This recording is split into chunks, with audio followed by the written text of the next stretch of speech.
हाय चिनीज बच्चों, आज का पाठ है Q for queen Trishala. Queen Trishala कौन थे? रानी त्रिशला कौन थे आपको पता है? हमारे परमात्मा भगवान महावीर की माता जी थे।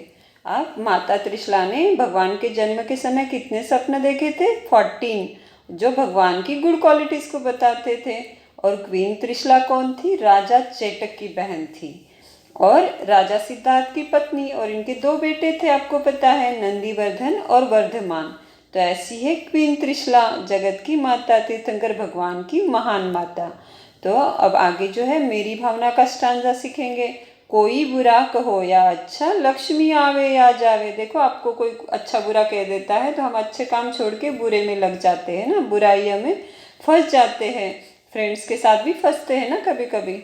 तो ऐसा कभी नहीं करना चाहिए। कोई कुछ भी कह दे फिर भी क्या करना चाहिए? न्याय मार्ग पर स्थिर रहना चाहिए, ऑनेस्ट रहना चाहिए। लाखों वर्षों तक जीवू या मृत्यु आज ही आ जावे। चाहे हम कितने ही साल जिए, पर कैसे जिए? ऑनेस्टली जिए। अथवा कोई कैसा ही भय या लालच देने आवे। कोई डरा भी सकता है, कोई लालच भी दे सकता है। तो हम लालच में कभी नहीं फंसना, हमेशा कैसे रहना है?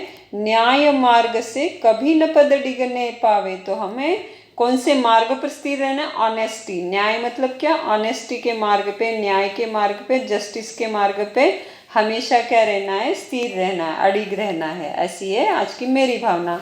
अब नेक्स्ट जो है, कल क्या था? टीचर्स डे था ना।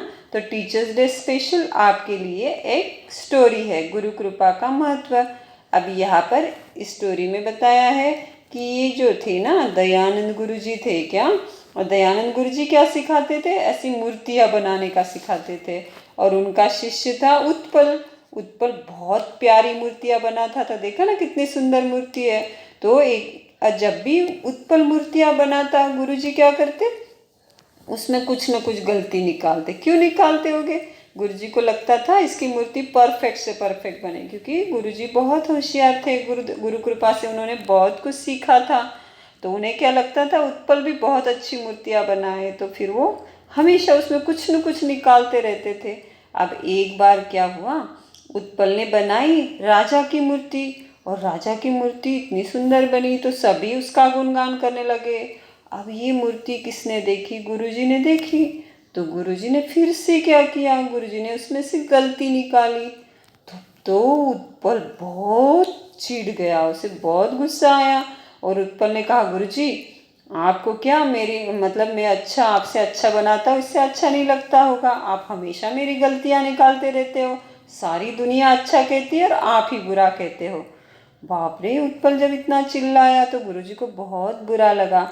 गुरुजी तो कुछ भी नहीं बोले। फिर वहाँ से तो जैसे गुरुजी को लगा कि गुरुजी की कृपा दृष्टि उत्पल पे कम हो गई, जैसे कृपा दृष्टि उड़ गई और गुरुजी एकदम से मौन हो गए। तो उत्पल को लगा अच्छा हुआ, आप चुपचाप बैठ गए, अब मेरी कोई गलतियाँ नहीं निकालते। अब कोई भी मूर्ति बनाता है तो गुरुजी कभी उसकी गलती नहीं निकालते। अब कुछ दिन बाद राजा ने वो मूर्ति देखी तो राजा को तो अच्छी लग गई।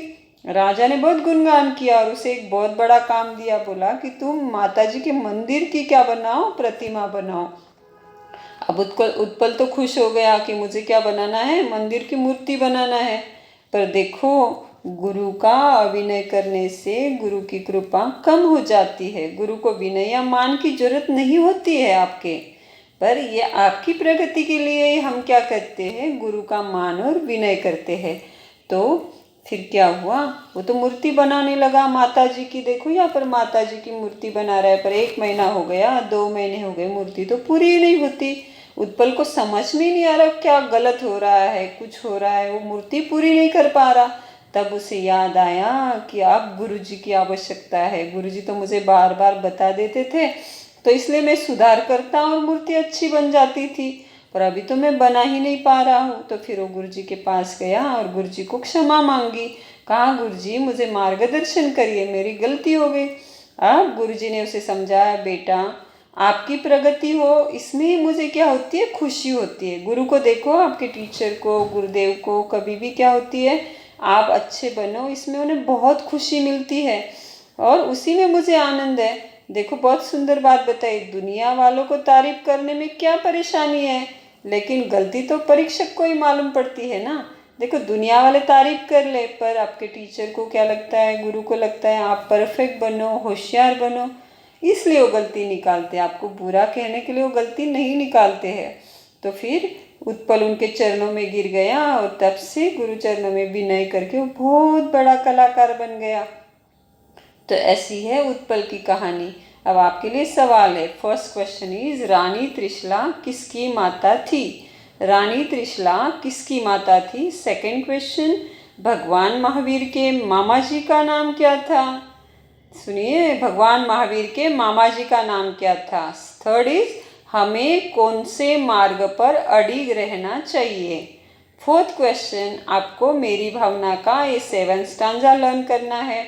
और फिफ्थ क्वेश्चन, देखो आपने अभी अभी एक स्टोरी देखी, उसमें कुछ खास सेंटेंसेस देखे और उन सेंटेंसेस के उल्टे पुल्टे करके यहाँ पर लिखा है। क्या ऐसा उल्टा पुल्टा करके आपको कुछ 2 सेंटेंसेस लिख के दिए है, उसको आप कहानी के आधार पर सीधा करके लिखना है या तो ओरल ऑडियो बना के भेजना है। This is your fifth question. आपको चाहे आप लिख के भेजो या तो फिर ऑडियो के रूप में सही सेंटेंस क्या है वो बोल के आप भेज सकते हो।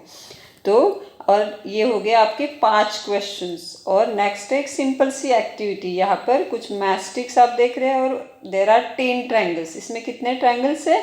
10 ट्रायंगल है। इसमें आपको क्या करना है, कुछ भी ना बिगाड़ते हुए सिर्फ कुछ स्टिक्स निकालना है। इसमें से क्या करना, कुछ स्टिक्स निकालना। और एट मोस्ट आप सिर्फ 4 निकाल सकते हैं। कितने? 4 काड़ी और 4 स्टिक्स, मतलब 4 स्टिक्स आप निकाल सकते हो। और आपको इसके बनाने 10 ट्रायंगल्स नहीं दिखने चाहिए, फिर ओनली 4 दिखने चाहिए। कितने बना देना है आपको?